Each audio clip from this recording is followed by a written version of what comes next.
Ce cours est dédié pour la refoua, la guérison, de tous les malades d'Israël, et pour celui qui a sponsorisé ce cours pour être diffusé un peu de partout.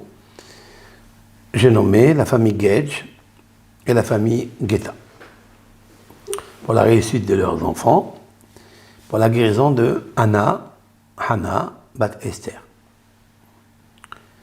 Ce cours s'adresse à toutes les personnes qui peuvent se poser une question. Comment ça se fait qu'on parle énormément des Tehillim? Le roi David était seulement un roi. Pourquoi on fait tellement de bruit? On donne une importance capitale aux psaumes. Tout le monde aime étudier les psaumes. La question, elle est répondue parce que tout le monde aime étudier les psaumes. La question, quelqu'un m'a demandé, il était un roi comme les autres. Shaoul était un roi, Hezkel était un prophète, Ishaïa était un prophète. Qui va étudier Ishaïa, qui étudie Hezkel, Ézéchiel, qui étudie Micha, qui étudie Malachi? Tout le monde se rue vers les psaumes. Quand je dis que peut-être que tout le monde se rue quand ils sont à la rue, et ils ont des verrues. Quand il y a quelque chose dans le corps qui ne va pas, on s'accroche au Tehillim. La question est de savoir pourquoi. Première réponse que j'ai déjà donnée avec l'aide de Hachem, qui est la simple, c'est que le livre des psaumes, dans le traité Psahim, Kof Yud Zayin, page 117, il est marqué que c'est David Ameler qui l'a écrit entièrement. Lui, il en a dit 104 psaumes, et le reste a été écrit, imprimé, inspiré par Moshe Rabbeinu, Avraham, Asaph, les enfants de Korah, et d'autres. Mais la beauté qu'il y a dans les psaumes, c'est qu'il est composé par 10 chansons. Il y a une discussion. Quelles sont les 10 chansons? Ashrei, heureux l'homme qui soit. Après, il y a Alléluia, c'est le dernier. Après, tu as l'Amnaseah, c'est-à-dire c'est cet instrument de musique qui s'appelle l'Amnaseah. Ou bien à la Sheminite, c'est un instrument qui s'appelle Sheminite. Ou bien l'Octave, ou bien Maskil. Alors, tout cela, c'est très beau. Quel est le psaume, quelle est la chanson qui est la plus belle, la louange la plus belle? Il y a une grande discussion sur ça. Le 150. Alléluia. Alléluia, c'est la plus belle. C'est ce qui est marqué dans le traité talmudique Pesahim. La meilleure, c'est Alléluia. C'est pourquoi David Ameler, il termine avec ça. Il y a beaucoup de célèbres chansons. Alléluia. Ils sont sortis grâce à ce psaume. Parce que quel est le livre sacré où il y a marqué ce nom Alléluia plusieurs fois? C'est les psaumes. Mais ma question, elle est, c'est quoi le sens de Alléluia? Est-ce que Alléluia, est-ce que ce sont deux mots? C'est-à-dire, Alléluia, louer, Yudke, le nom de Dieu qui s'appelle Yudke. Hein? Est-ce que ce sont deux mots? Oui. Est-ce qu'il y a une partie du mot Alléluia qui est profane et une partie qui est Kadosh, qui est saint, qui est le nom divin? Oui. Bien non. Alléluia, c'est entièrement un nom divin. C'est vrai? Très bonne remarque. C'est pas ma remarque à moi. C'est la remarque du Talmud. Le Talmud se pose la question. Maintenant, il y a une autre discussion dans le Talmud. Toujours dans le traité Pesahim. Est-ce que Alléluia qui vient à la fin d'un chapitre? Oui? Est-ce que c'est la fin du chapitre? Comme s'il terminait sa poésie, il disait « Alléluia, je remercie Dieu. » Hein? Louons Dieu. Ou bien non. Le Alléluia qui se trouve à la fin d'un chapitre, c'est pour le début du deuxième chapitre qui vient après. Oui? Tu as saisi ou pas? Non? Est-ce que Alléluia, c'est la fin d'un chapitre, de la chanson, de la louange, ou de tout ce qu'il a passé David Amelech à la fin, il dit merci Hachem, tu m'as sauvé de mes ennemis, tu m'as fait ça, Alléluia, je te remercie. Ça c'est, ou non? Ou bien non, Alléluia, il a fini avec le psaume, mais Alléluia c'est pour commencer, j'ai encore la place pour te louer encore pour autre chose. Tu as compris la question? Discussion entre Rav Hizda et Rav Huna. Le premier dit, Rav Hizda, il dit que, en fait, Alléluia, c'est la fin d'un psaume. Et Rav Huna dit non, c'est le début d'un psaume. Quelle discussion il y a entre eux? La discussion, elle est, est-ce que Alléluia, c'est le nom de Dieu entièrement? Oui? Ou bien non? C'est deux mots différents. Un, Alléluia, c'est-à-dire, on coupe la dichotomie. Alléluia, c'est je loue. Et il y a Dieu. Un, 4 mots, 4 lettres profanes et 2 qui sont kadosh. Vous savez pourquoi le Talmud discute? Hein? Comme ça. Parce qu'il est marqué, celui qui dit que Alléluia, il vient pour débuter un deuxième psaume, lui il dit, c'est pas possible de dire que David Amelech, il dit Alléluia, pour te louer Hachem, pour ce qu'il vient de dire précédemment. Pourquoi? Parce qu'il est marqué dans certains psaumes que David Amelech, il dit, et tes ennemis, Dieu, et les ennemis qui me veulent du mal, anéantis-les, fais-les disparaître, et que tu sois comme ça, Alléluia. Hein, on va dire qu'il termine Alléluia après avoir suscité l'intervention de Dieu pour anéantir ses ennemis. C'est vrai? Il est marqué dans le Talmud que jamais on fait une chose pareille. Bin pol oivecha al tismah.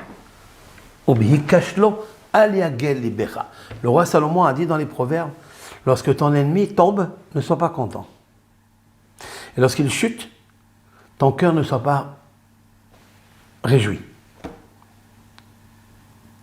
Comme David Amelech, il dit que tu fasses tomber tes ennemis. J'ai vu tes ennemis tomber, j'ai vu mes ennemis tomber. Alléluia, ça veut dire que tu chantes. C'est incroyable. Donc Alléluia, c'est le début de l'autre verset qui va commencer. Et quand tu vois dans les psaumes après, tu vois que David Amelech, il ne parle pas de vengeance, il ne parle pas de rancœur, ni rien. Maintenant, si on calcule le mot Alléluia, c'est la valeur numérique combien? Haïm. Alléluia. Alors ça fait 70, 86. Waouh. Alléluia, c'est 86. Comme la valeur numérique Elohim. En fait, le mot Alléluia, c'est justice. C'est Elohim, valeur numérique 86. On peut dire que quand il dit Alléluia, même quand il parle de l'effacement ou du retrait de ses ennemis, il dit Alléluia, ça veut dire fais justice. Je ne suis pas content. Ce n'est pas un problème que je suis content. Oui, c'est que Dieu fait justice. Donc le nom de Alléluia, il est profond. Ce mot-là, il est profond parce que la valeur numérique justice. Elohim, Midat Hadin, la rigueur. Dieu fait ta rigueur, fait la justice. Comme ça, on peut expliquer les psaumes. Alors j'ai une grosse question dans le psaume 51. Alors, tu es avec moi? Oui. La Mnaseah Mizmor le David. David Amelech, il prend donc l'instrument. Mizmor, il chante pour David. David, il chante avec joie. À quel moment il chante avec joie? Avec Simha, avec Mizmor. Verset 2. Bevo elav Nathan Hanavi, lorsqu'est venu le voir le prophète Nathan, envoyé de Dieu, Kacher Bathsheba, après avoir commis la faute de Bethsabée. J'ai une question ici.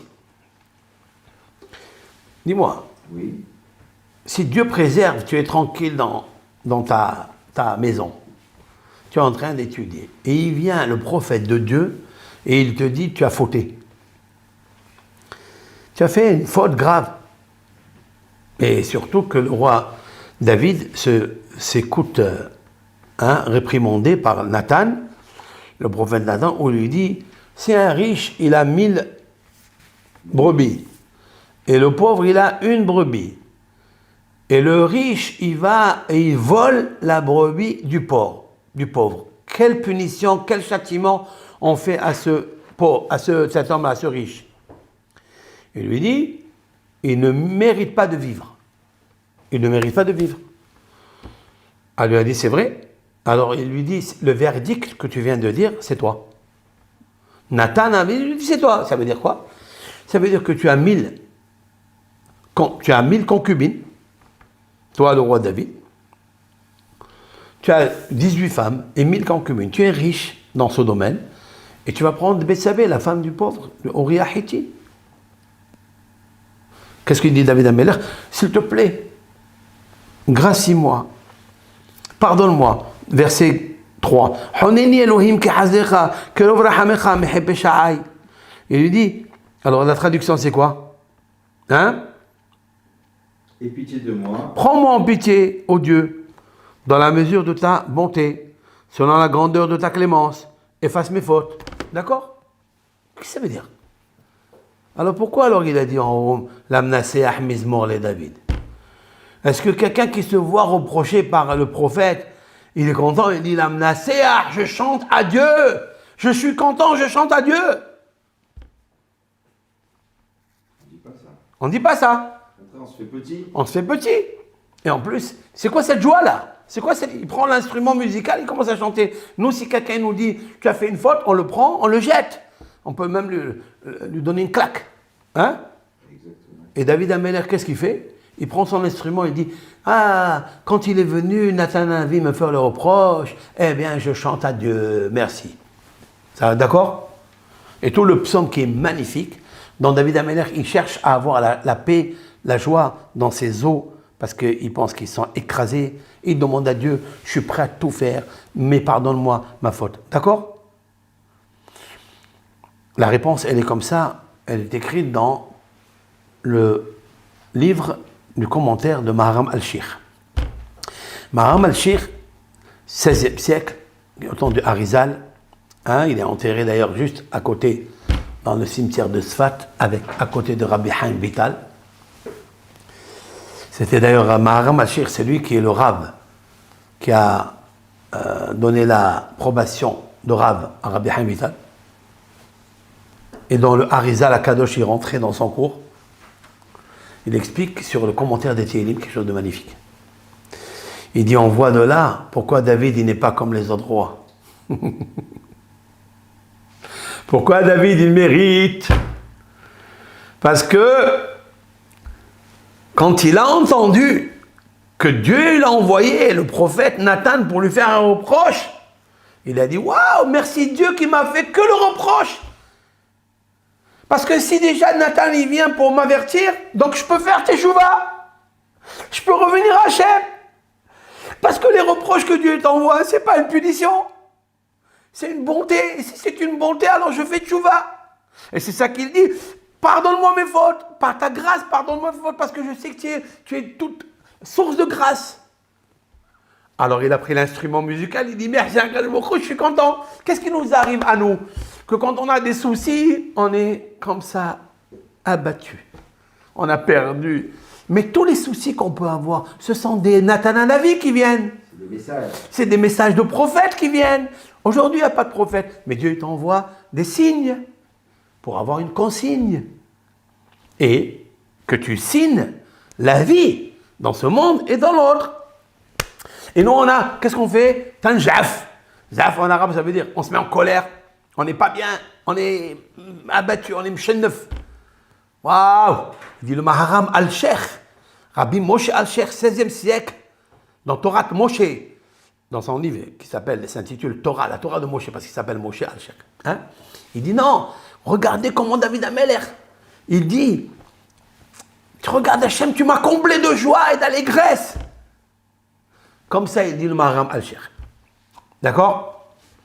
Mais en vérité, il y a un rabbin, et ça, Baruch Hashem, je viens de trouver ce rabbin, il s'appelle Menahem HaMe'eri, qui a vécu au XIIe siècle. Donc bien avant, c'est-à-dire plus de 350 années avant le Maharam Alshir. Lorsqu'il veut expliquer ce psaume dans son livre de Meshivat Nefesh, c'est quoi Meshivat Nefesh? La Torah, elle a un pouvoir, elle est intègre, elle est marquimat petit. La Torah, quand tu l'étudies, elle assagit le sot, l'imbécile. Et aussi, Meshivat Nefesh, elle apaise l'âme. Dans son livre, Apaiser l'âme, comme ça il s'appelle, le Me'eri dit quelque chose de magnifique. Il dit, à quel moment David Ameler, il a imprimé ce psaume, Haïm, à quel moment? C'est dans un autre contexte. C'est lorsque Dieu lui a envoyé Nathan à Navi bien avant. Parce que David Ameler, il avait fait Teshuvah. Et David Ameler, il lui a dit, Gam Hashem ya'avir hatatra lotamut. Et l'Éternel, il a effacé ta faute, tu ne mourras pas. Voilà ce qui est dit là-bas dans le texte. Et l'Éternel effacera ta faute, tu ne mourras pas. Le même ou... Non, pas ici, il n'y a pas marqué ici. Et là, qu'est-ce qu'on Dieu, quand David Ameler, il a entendu qu'après avoir fait Teshuvah, ouais, alors l'Éternel a effacé sa faute et il ne va pas mourir, David Ameler, il a pris l'instrument de musique. Et il a fait Teshuvah. Ça veut dire, comme ça. Lorsque Nathan Hanavi est venu, il lui a dit l'histoire de la chèvre ou de la brebis. Qu'est-ce qu'il a fait David Ameler? Lorsqu'il lui a dit, c'est toi le voleur, c'est toi le riche qui a volé la brebis de ton voisin le pauvre, qu'est-ce qu'il a dit David Ameler? Qu'est-ce qu'il a dit? Hatati. Il n'y a pas marqué ici, c'est pas dans ce psaume. Hatati. J'ai fauté. Alors il lui dit, Hatati odi Hashem, avoni le chisiti. Il a dit, voilà, immédiatement j'ai dit, j'ai fauté, et ma faute, je ne l'ai pas cachée, comme il a fait Shaoul. Shaoul, tu te rappelles? Quand Shmuel Hanavi, le prophète Samuel, il lui a dit à Shaoul, pourquoi tu as laissé la descendance d'Amalek? Il a dit, parce que le peuple, il voulait garder un petit peu de moutons, de bœufs pour faire des sacrifices. Il lui a dit, je t'ai pas dit ça. Je t'ai dit, pourquoi tu as laissé? Ne me donne pas des réponses bidons.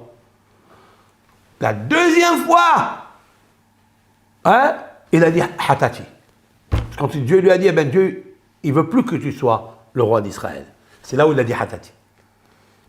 David Ameler, il a fauté 2 fois, et il a dit toujours Hatati, et Dieu lui a exaucé la Teshuvah, mais pas à Shaoul. Parce qu'un homme, il ne faut pas qu'il soit têtu. Il faut qu'il comprenne quand Dieu lui envoie des messages, ou des prophètes, ou des épreuves, ou des souffrances, c'est pour dire Hatati, pour dire j'ai fauté. Dieu, il déteste l'homme qui ne dit pas Hatati. Hatati, ça veut dire j'ai fauté. David Ameler a de suite reconnu sa faute. Immédiatement. Shaoul, non. Shaoul, il a fallu beaucoup de négociations pour qu'il... Quand il lui a dit, Dieu, il a déchiré ton royaume, c'est là où il a commencé à trembler. Ça veut dire, on ne s'amuse pas, quoi. Hein? Il a compris que c'est fini, il ne peut plus aller loin. Alors il a dit, j'ai fauté. David Ameler, il n'a pas cherché à comprendre, il a dit, j'ai fauté. Il n'a pas cherché de prétexte. Rien. Alors, Dieu lui a dit, à Nathan, dit à David, qu'une fois qu'il a dit, j'ai fauté, alors j'ai pardonné sa faute, il ne mourra pas. Et c'est pour ça que le roi David il dit, la menacer Mizmor le David, il a commencé à chanter. Lorsque le Nathan Hanavi il est venu le voir, etc., et il lui a dit Hatati, et j'ai fauté, alors Haneni Elohim. Alors qu'est-ce qu'il veut David, puisqu'il lui a dit j'ai pardonné, pourquoi il continue David Ameler à prier?